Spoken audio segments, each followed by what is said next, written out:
Bonjour à tous et bienvenue dans la plateforme ProfSup. Dans cette vidéo, on va parler des polynômes. Alors, si vous êtes en première année MP, PC ou Techno, cette vidéo vous concerne. Je vais vous montrer l'utilité du théorème de la division euclidienne sur l'ensemble de polynômes. Alors, le théorème nous dit que pour deux couples de polynômes A et B, tels que B est non nul, il existe un unique couple de polynômes QER, donc K de X, tel que A égale B fois Q plus R, avec degré de R est strictement inférieur à degré de B. C'est une condition fondamentale.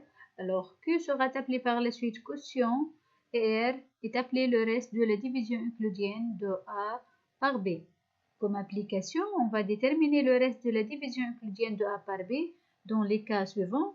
Commençons par le premier exemple.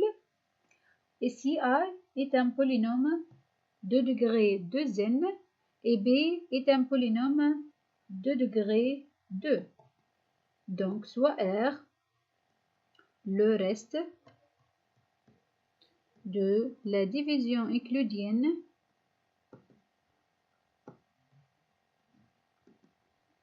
de A par B.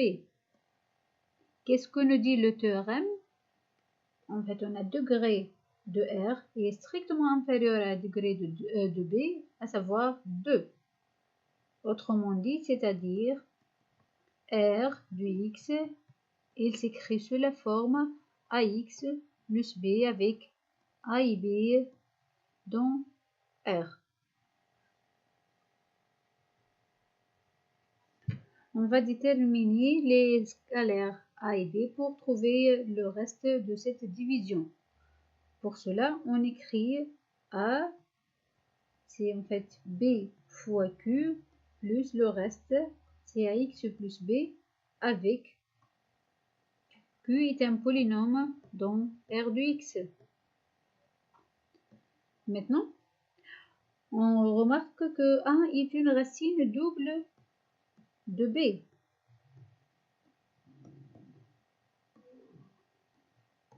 C'est-à-dire, il y en a B de 1 égale B' de 1 égale à 0 et B seconde de 1, c'est différent de 0.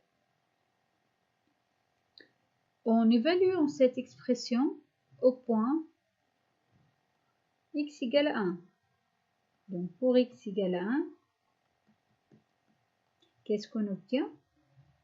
A de 1 égale B de 1 fois Q de 1 plus A plus B. Et comme A est une racine de B, alors cette quantité est nulle. Donc on trouve que A de 1, ça vaut 3 égale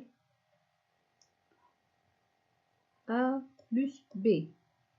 Donc pour trouver les réels A et B, il nous faut une autre équation. On va dériver l'expression étoile. Donc en dérivant étoile, on obtient 2n x puissance 2n moins 1 plus n x puissance n moins 1 égale b' de x fois q de x plus b de x fois q' de x plus a.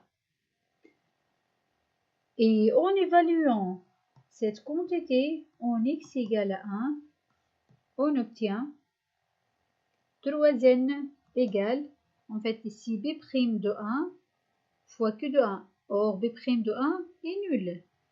Et de même ici, on a b de 1 est nul. Donc, il nous reste que a. Donc on trouve que a égale à 3n.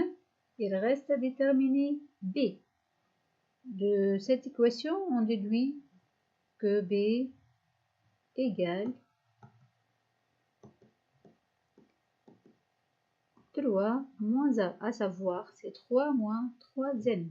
Ainsi, le reste qu'on cherche, R de x, c'est 3n x plus 3 moins 3n. Passons au deuxième exemple. On rappelle que le deuxième exemple, c'est x sinus a plus cosinus a le tout puissance n. Donc ici a, c'est x sinus a plus cosinus a le tout puissance n. Et b de x, c'est x carré plus 1. On voit que ce polynôme est réductible dans R de x, c'est-à-dire n'a pas de racine dans R. Mais il est réductible dans C de x. En fait, ces racines sont plus ou moins i.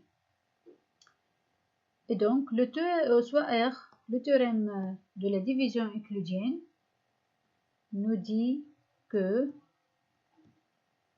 degré de R est toujours strictement inférieur à degré de B, à savoir 2.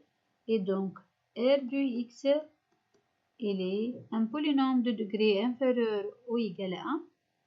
Donc, c'est alpha x plus bêta et alpha bêta à déterminer.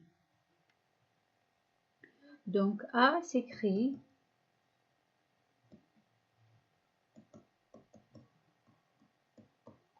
B fois un certain polynôme Q de x plus alpha x plus bêta. En évaluant cette expression en x égale à i, qu'est-ce qu'on obtient?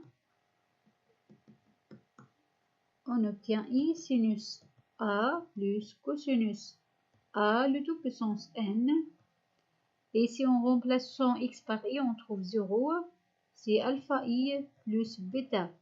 Or, i sinus a plus cosinus a le tout puissance n, d'après la formule de Moivre, c'est n'est autre que i sinus na plus cosinus na, c'est alpha i plus bêta. Donc, on a deux nombres complexes qui sont égaux, c'est-à-dire la partie réelle égale à la partie réelle et la partie imaginaire, c'est la partie imaginaire. Donc, alpha, c'est sinus na et on trouve que bêta, c'est cosinus na. Ainsi, le reste R de x de cette division, c'est sinus nax plus cosinus n fois a. Donc, on résume, dire que b divise a, c'est-à-dire le reste de la division euclidienne de a par b égale à 0. Donc, pour montrer qu'un polynôme b divise a, il revient à montrer en fait que le reste de cette division est nul.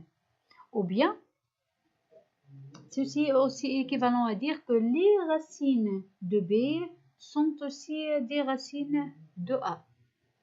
Donc, à la fin, merci pour votre attention et à la prochaine fois.